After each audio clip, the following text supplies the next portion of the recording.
A wall of dried plaster. That's it. That's supposedly the discovery that's got Egyptologists whispering again. Sounds underwhelming, right? Except this particular piece of plaster has survived over 3,300 years completely intact. And it might be the only one of its kind left on Earth.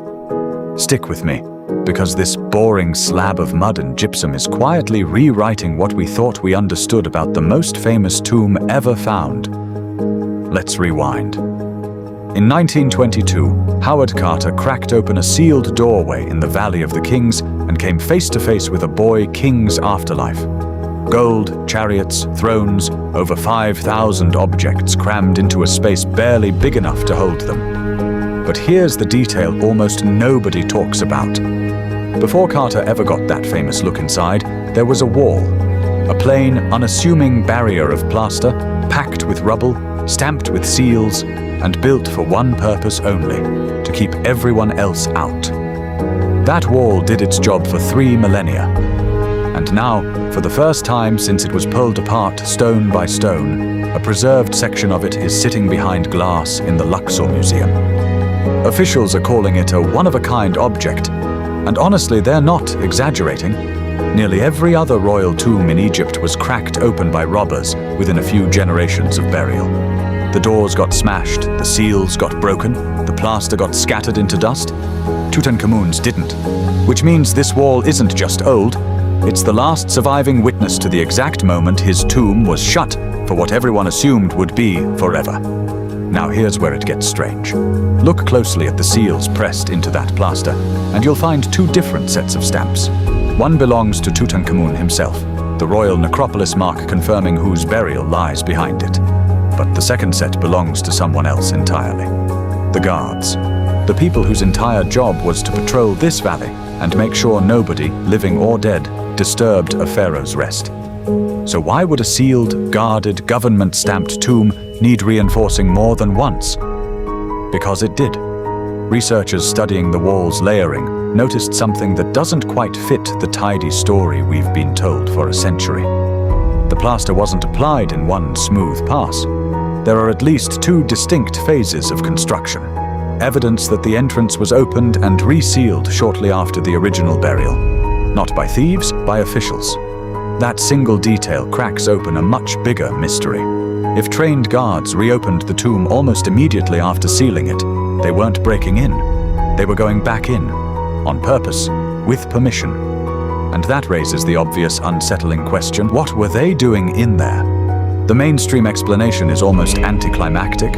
Some Egyptologists argue this was routine. A quick inspection, maybe a final ritual object added late, maybe a repair after a minor robbery attempt caught early. Ancient tomb security wasn't glamorous, it was bureaucratic. Officials logged, resealed, and moved on. But not everyone is satisfied with routine. Because Tutankhamun's burial was never routine to begin with. He died around 18 or 19 years old, decades before a pharaoh was supposed to. His tomb is absurdly small for a king, more the size of a burial meant for a noble than a ruler of Egypt. Archaeologists have pointed out for years that the layout resembles chambers built for royal women, not pharaohs, which is exactly why British Egyptologist Nicholas Reeves once proposed something wild, that Tutankhamun wasn't buried in his own tomb at all. He was buried in someone else's, likely finished off in a rush because his death caught the palace off guard. And the leading candidate for that original owner? Queen Nefertiti, Egypt's most famous royal face and one of its most famous missing bodies. No confirmed tomb, no mummy officially identified, despite being one of the most powerful women to ever rule alongside a pharaoh. Ground-penetrating radar scans conducted on the walls behind Tutankhamun's burial chamber picked up anomalies years ago, faint signs of voids that didn't match the surrounding bedrock. For a moment, it looked like proof. Then follow-up scans came back inconsistent. Some surveys supported hidden spaces, others found nothing at all. The debate stalled, but it never actually died. Now bring the resealed plaster wall back into the picture. If guards really did return to that tomb shortly after the funeral, official permission and all, it lines up unnervingly well with the idea that something was still unfinished behind those walls. Maybe a final adjustment, Maybe access to a space nobody was supposed to know existed. Or maybe, and this is the theory that keeps archaeologists up at night, they weren't finishing Tutankhamun's burial at all. They were making absolutely sure whatever lay beyond his chamber stayed hidden. There's a second detail worth sitting with, one that even seasoned researchers tend to skip past. The guard seals on the wall don't just confirm the tomb was watched. They confirm it was watched closely enough that a second entry was recorded rather than covered up. In a culture obsessed with the integrity of the afterlife, where a single broken seal could mean eternal consequences for everyone involved, that kind of transparency is strange. Unless the people resealing that door had nothing to hide and everything to protect. So which is it? Bureaucratic housekeeping? Or the last physical trace of a secret Egypt has been sitting on for over 3,000 years? We may never get a clean answer, and honestly that might be the most Tutankhamun thing about this entire situation. Every single time this tomb gives something up.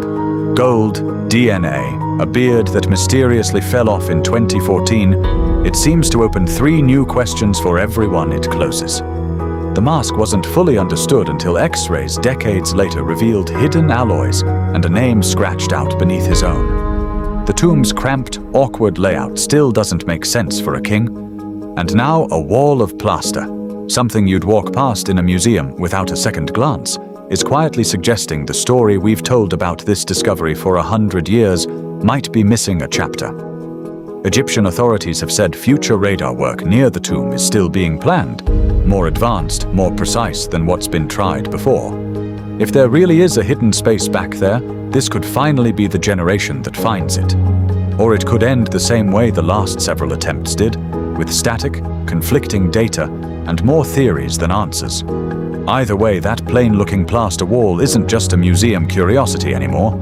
It's a locked door that somebody reopened on purpose right after sealing a king inside forever. And until Egypt finishes scanning what's behind Tutankhamun's tomb, we're left staring at the same question archaeologists have been chasing since 1922. What else is still down there, waiting to be found?